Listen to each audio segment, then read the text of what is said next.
My topic is about the announcement that Beyond Good and Evil 2 has gone into pre-production and the rumors surrounding it being an NX exclusive, much like how Bayonetta 2 was an exclusive to the Wii U. Yeah, I think. I'm sorry. Did you have more to add? Oh no, go on.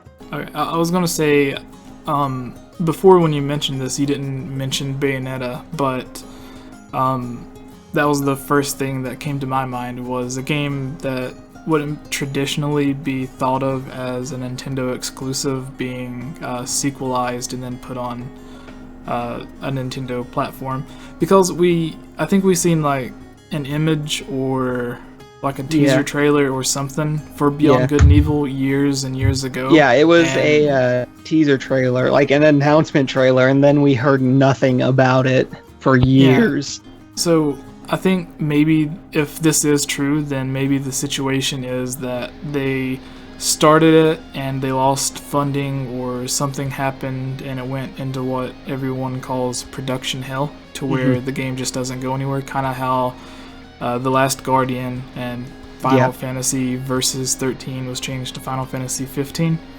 Maybe it went into something like that, and that's why we never heard of anything about it. And because of all of the fans demanding it, maybe Nintendo seen that demand and gave them the extra money they needed to complete production on it, or otherwise it would have just been scrapped or canceled. So maybe that's what kind of situation would happen, because I think the developers behind Bayonetta 2 said that if it wasn't for Nintendo, then the game wouldn't exist at all. Yeah, no, exactly. And I don't know if you know this, but Beyond Good and Evil 2, when it has a cult following, but when it came out, it did not sell at all. For whatever reason, like any release of Beyond Good and Evil just doesn't sell. Because it's a very niche game, and I hate to use this as an argument because it's a really bad argument, but it does star a female protagonist, and it's not a traditional sort of game. It's like a stealth, sneaky, take photos sort of game. And yeah, no, with Nintendo always likes to take the risks with projects that they know fans really want. And it's like, oh yeah, we'll throw money at that so it gets made, and you just make it exclusively for our console. Yeah. And going even beyond that, it could be something to where if Nintendo agreed to fund whatever game they were currently working on, then maybe their next title could be something Nintendo related or another Nintendo exclusive that would be an original title. Because like I look at companies like Grezzo or Monolith Soft. Yeah, Monolith Soft, and there's one other, the Retro.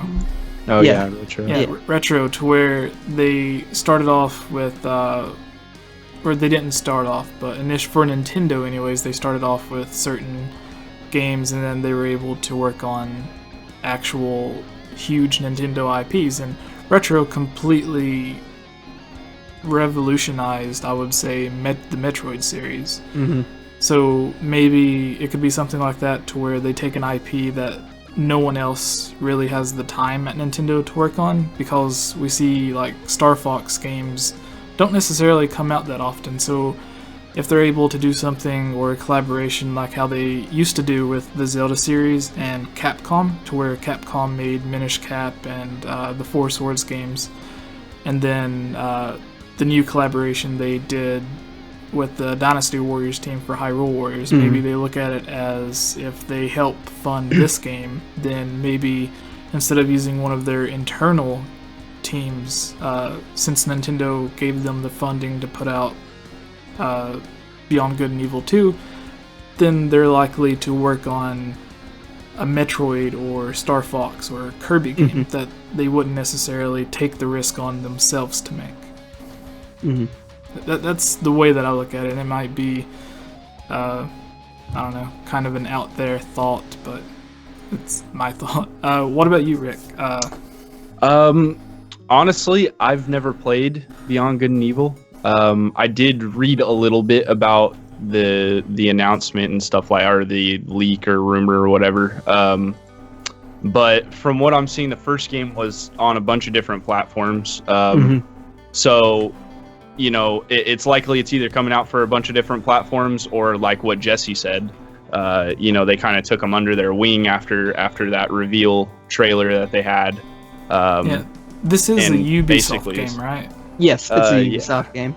Okay, and Ubisoft is one of the studios, like they made the Zombie U, and some other games that still supported Nintendo when nobody else would. So the partnership, sorry to interrupt you again, Rick, but no, you're fine. It being Ubisoft, because that just popped in my head, makes even more sense with the collaboration. It could also be the case, you know, was it Ubisoft's president? Or I can't remember who it was that was talking about the NX. Yeah, I think it was the president. Yeah.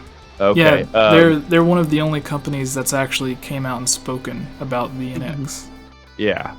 So you know that could give it even more ammunition for that, you know, belief that this is going to be solely for the NX.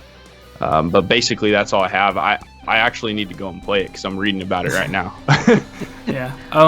For those that maybe aren't familiar with it, Tyler, presumably you're a fan of the series or the game?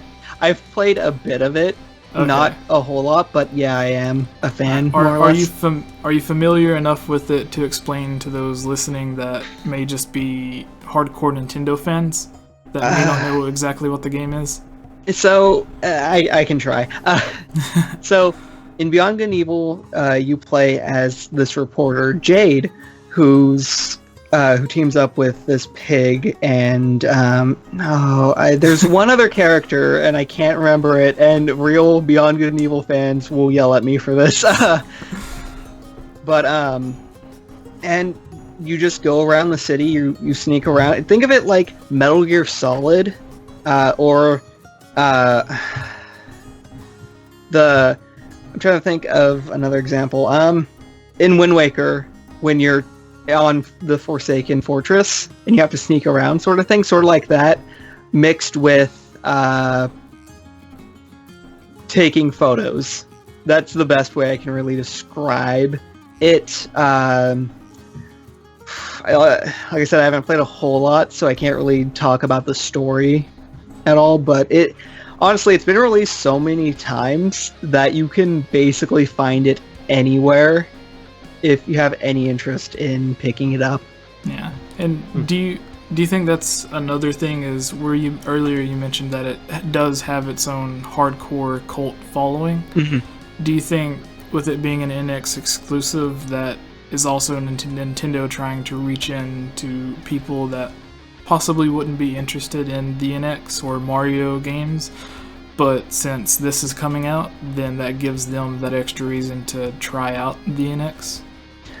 Yeah, no, I imagine it will definitely drive sales to the NX, just because Ubisoft's been tongue-in-cheek about Beyond Good and Evil 2 for almost a decade now, and a lot of fans at this point, I think, will just take anything that's Beyond Good and Evil 2, even if it is on the NX. Hey guys, I'm GBC Tyler. I run a review channel on YouTube. I also do animations, and yeah. Hey guys, I'm Rick, also known as RMFH, and as you guys might know, I've been on Jesse's channel a lot, and I make Zelda theories. My channel's pretty dead at the moment, though.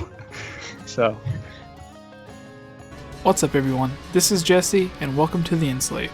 I would like to thank you for watching this video. If you're a fan of my Zelda or gaming news theory or discussion videos like this, please consider supporting this channel by donating through patreon.com/GameOverJesse, where you can get new videos early, be able to join on discussion or theory videos, get shoutouts, and tons of other great rewards. Thank you all so much for allowing me to do this, watching my videos, and especially you Alex Myers, Jonathan, The Itch Network, and John Frank for your support on Patreon.